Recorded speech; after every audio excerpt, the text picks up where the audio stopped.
आज भीम कुठेच दिसत नाहीये. मला त्याच्याशी थोडं बोलायचं होतं.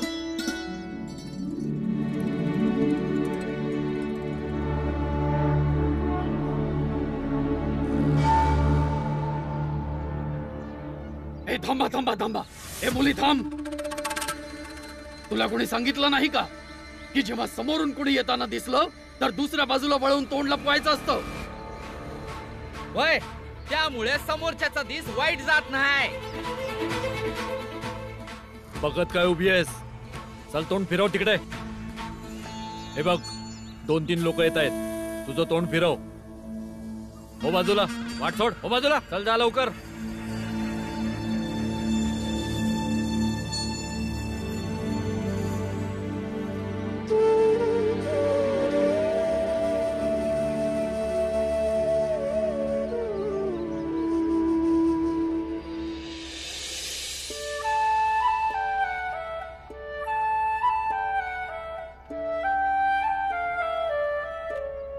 भीम, मी तुला कधीपासून शोधतीये. मला तुझ्याशी बोलायचं होतं. आधी तुम्ही दोघं इकडे येवा. चला.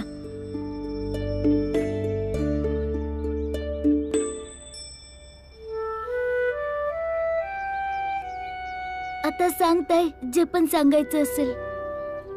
काल रात्री तू म्हणाला होतास ना की मला स्वतःला कसं जगायचंय त्याचा विचार कर.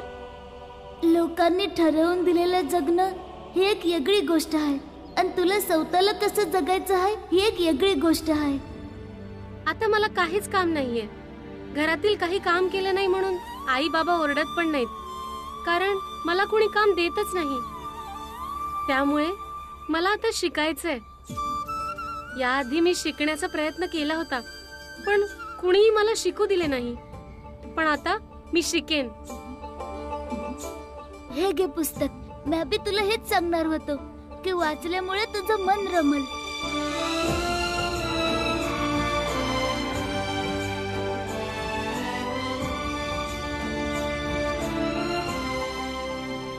पर माधवी, सध्याला हे पुस्तक लपून ठेव. कुणी बघितलं ना तर उगाच पंचायत होईल.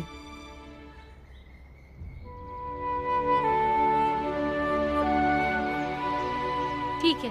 आता तुम्ही शाळेत जा. मी घरी जाते. ताई, तुला अजून एक सांगायचं होतं. अच्छा, बोल ना. पुस्तकांसंग मैत्री हसऱ्या चेहऱ्यानं कर.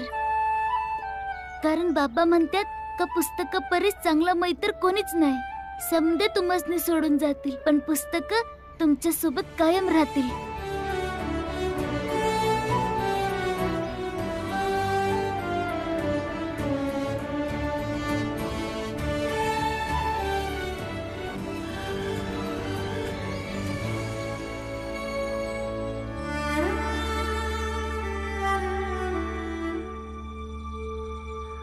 शेठजी, तुम्हासनी काय कळलं का? आता काय झालं? हेच की त्या अस्पृश्यांच्या वस्तीतली लोक रोज रातच्याला आळीपाळीनं राखण करतात. ह्या भीतीनं की आपण समधी स्पृश्य लोक मिळून त्यांच्यावर रात्रीचा हल्ला करू. आणि असं बी कानावर आलंय की समध्यांनी मिळून आवर्जून सांगितलंय की त्यांच्या सुरक्षेसाठी वस्तीवर हवालदाराची नेमणूक करावी.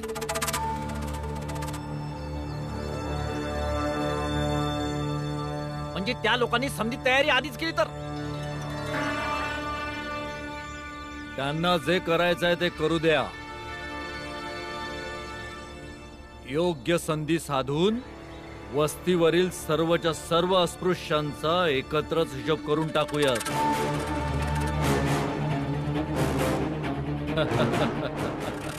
आपल्या समोर त्यांची काय लायकी आहे म्हणा. बाळदादा, मी जरा हिंडून फिरून चपला शिवायला चाललोय.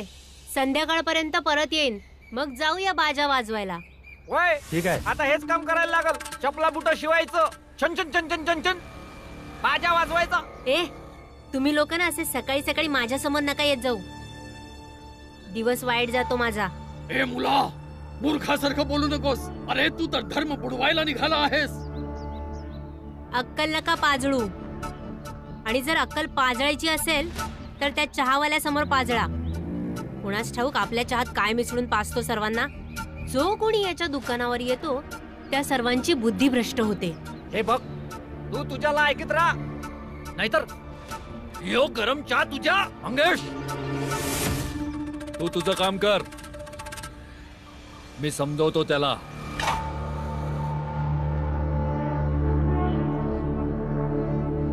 वेळी स्वतःला सुधार.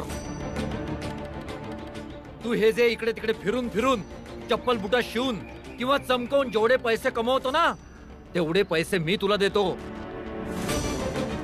हे घे, ठेव खिशात आणि निमूटपणे आज जा. हे घे. तुला माहितीये आपला संबंध नाहीये, मला माहितीये आपला संबंध नाहीये, पण जग तर हेच म्हणेल ना की सेठ धनसुख लालचा मुलगा चप्पल बुटा शिवतो म्हणून. लोक माझ्यावर हसतील. माझी इज्जत वाचवण्यासाठी मी तुला हे पैसे देत आहे. हे घे, ठेव खिशात आणि आज जा. कसं आहे, आमच्या जातीच्या लोकांना ना पैसे असे नाही दिले जात, जमिनीवर टाका.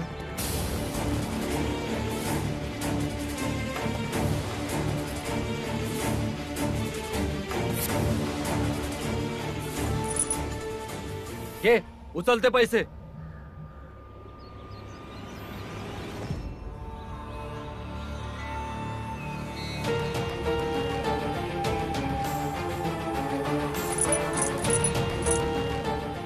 जेवढ्या पैशात माझ्या बापाने मला विकत घेण्याचा प्रयत्न केला आहे ना, त्यापेक्षा जास्त पैसे मी तुम्हाला दिले.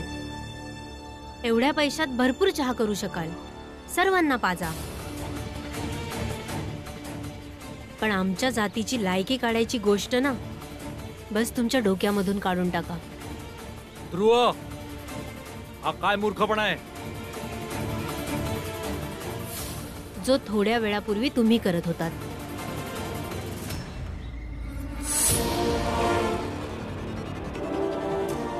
बूट चपला शिवून घ्या, बूट चमकवून घ्या.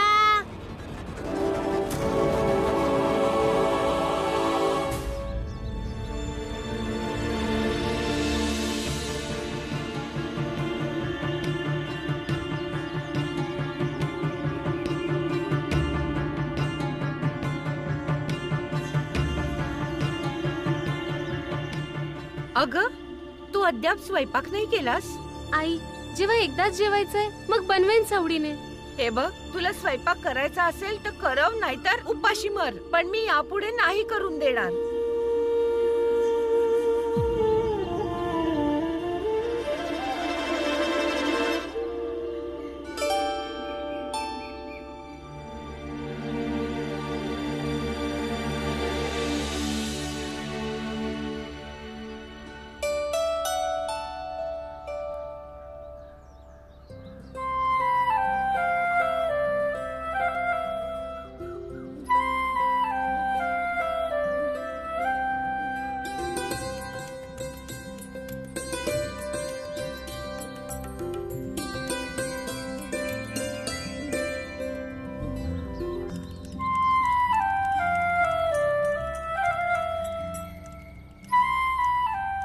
पुस्तकांसंग मैत्री हसऱ्या चेहऱ्यानं कर, कारण बाबा म्हणतात का पुस्तकं परीस चांगला मैत्र कोणीच नाही.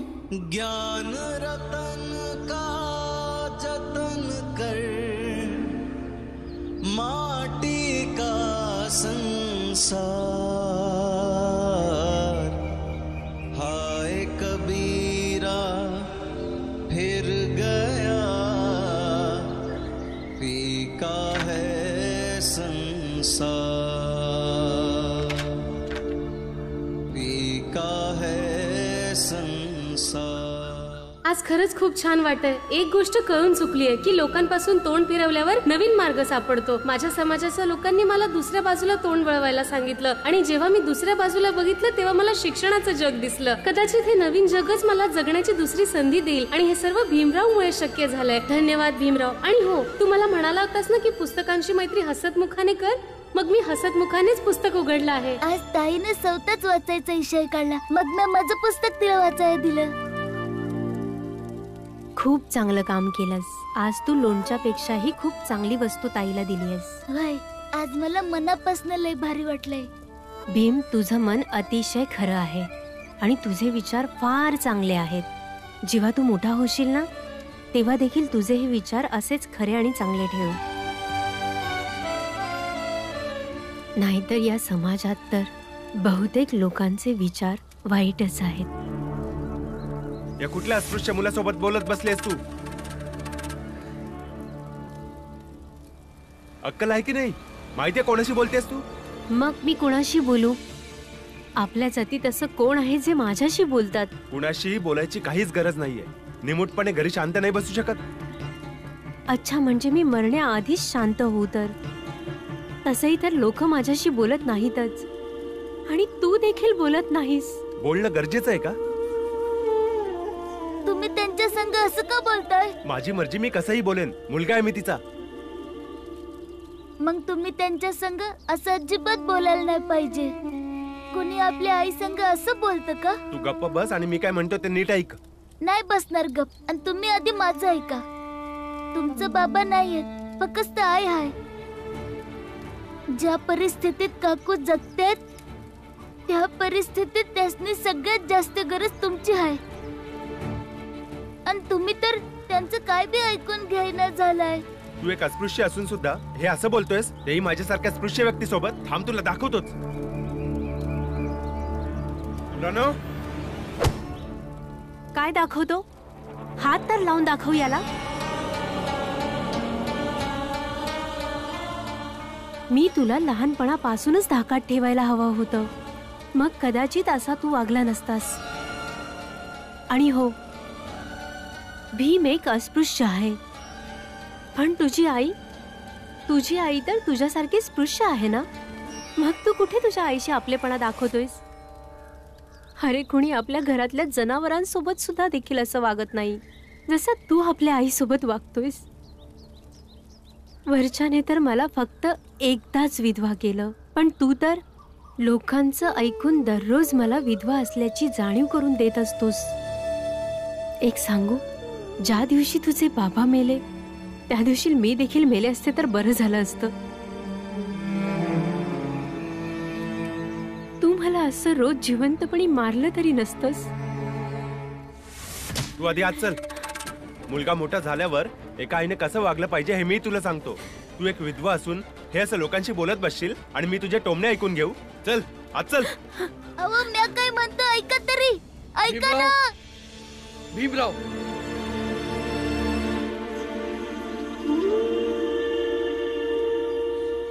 प्रत्येक घरातील भांडणं सोडवण्याची जबाबदारी तुझी नाहीये. पण गुरुजी, एक मुलगा आपल्या आई संग असं कसं बोलू शकतो? जोपर्यंत हा समाज तिच्या मुलाला आपल्या आईचं महत्व नाही सांगणार, फक्त एवढंच सांगत राहील की विधवा अशुभ असते, पापी असते, तोपर्यंत तिचा मुलगा असंच वागत राहणार. त्याच्या कुटुंबातील लोकांनी आणि या समाजाने मुलांना आईचं मान ठेवण्याऐवजी एका विधवेचा अपमान करायला शिकवले. समजलं? चल, शाळेला उशीर होतोय. चल आनंद, चल.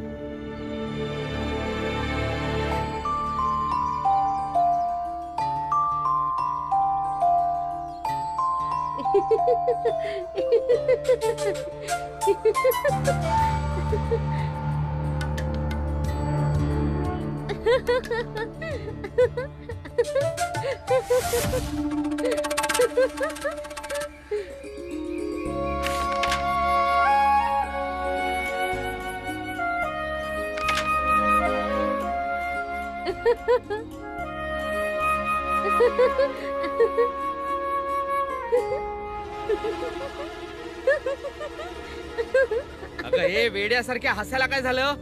आणि तू काय करतेस काय हे? बाबा, मी पुस्तक वाचतेय. खूप गमतीशीर गोष्ट आहे.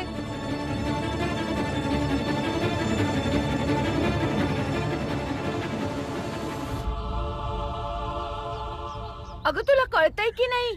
अगं, जर कुणाला कळलं ना की तू विधवा असूनही हसतेस तर माहित नाही लोक काय बोलतील. अगं, सगळीकडे बोंब होईल. एका विधवेला हसायला मनाई आहे.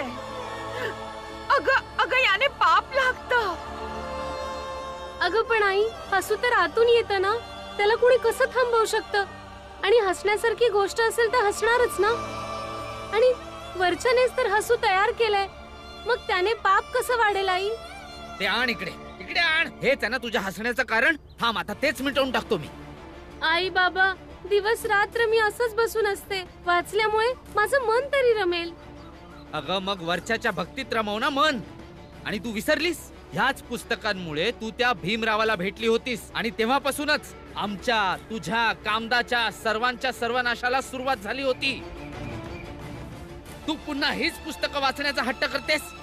हे मी आत्ताच्या आत्ता फाडून जाळून टाकतो. भाऊ भाऊ तुझं आहे पुस्तक, हे घे जाळ. मी आलोच आत्ता.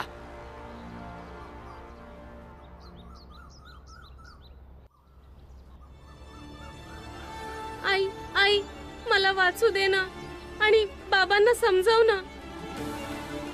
तुम्ही लोकांनी सर्व काही हिरावून घेतलंय. आता हे पुस्तक नका ना घेऊ. भीमराव म्हणतो एकदा पुस्तकांशी मैत्री झाली की ती कधीच तुमची साथ सोडत नाही. दे ना आई पुस्तक, नाहीतर मग सांगून टाक की तुला पण असंच वाटतंय की मी कधीच आनंदी होऊ नये, पुन्हा नव्याने जगू नये. मी घराच्या आत बाहेर कुठेच असणार नाही. मला फक्त पुस्तक दे आई. आई दे ना पुस्तक. घे.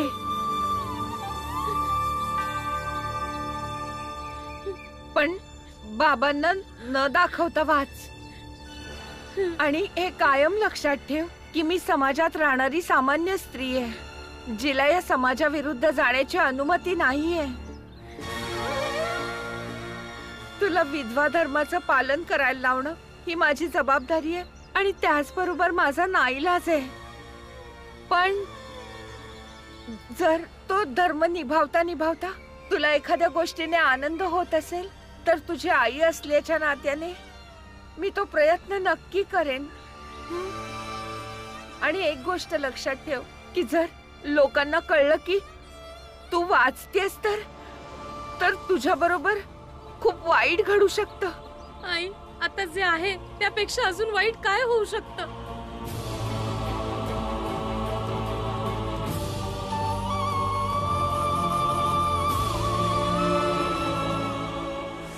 चुरू चुरू जीभ चालतीये तुझी माधवी. आता बघ कसं तुझं आयुष्य नरक बनवून टाकते.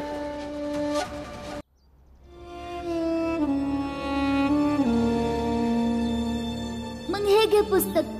मी बी तुला हेच सांगणार होतो का वाचल्यामुळे तुझं मन रमल.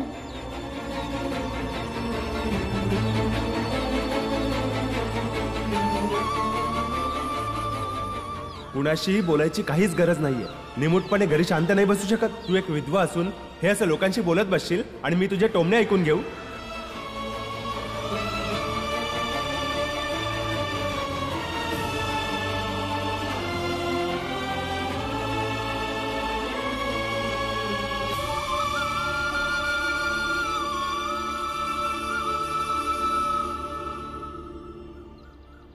भीमराव, काय झालं? जेव्हा तुला शाळेत थोडी उसंत मिळते तेव्हा तू असा एकांतात येऊन बसत असतोस. असा नेहमी काळजी करत बसशील तर अभ्यास कसा करशील? कसला विचार करत असतोस? हेच की त्या विधवा काकूचा मुलगा शिकला असता तर तो त्यांच्या संग असा वागला नसता. शाळा या करता असती की लोक शिकून सवरून आपलं आयुष्य सावरू शकतील आणि त्यांच्या आयुष्याला काळोखातनं उजेडाकडे घेऊन जातील आणि त्यासनी जगण्याचा अर्थ समजेल. ताई शाळेला तर नाही जाऊ शकत, पण ती पुस्तकं जर वाचली जी मी वाचतो तर ती तिचं आयुष्य सावरू शकेल का? नक्कीच भीमराव. आपण शिक्षण कसंही घेतले तरी च्या प्रकाशाने आपल्या आयुष्यातील अंधाराला दूर लोटू शकतो. समजलं? वय. आणि माधवी ताईला त्या उजेडाची लय गरज आहे, कारण तिच्या आयुष्यात चारी बाजूने फक्त काळोखच आहे.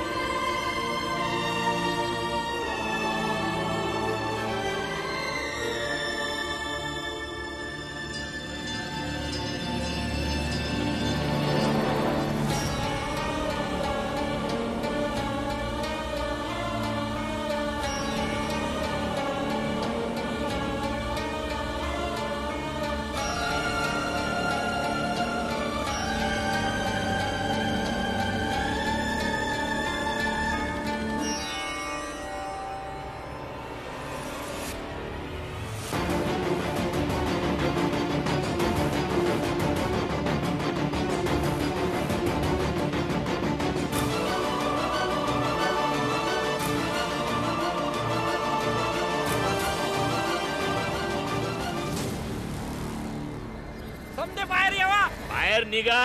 अरे ऐकू येत नाही का तुम्हाला? बाहेर या. काय झालं? तुम्ही सगळे इथे कसे काय?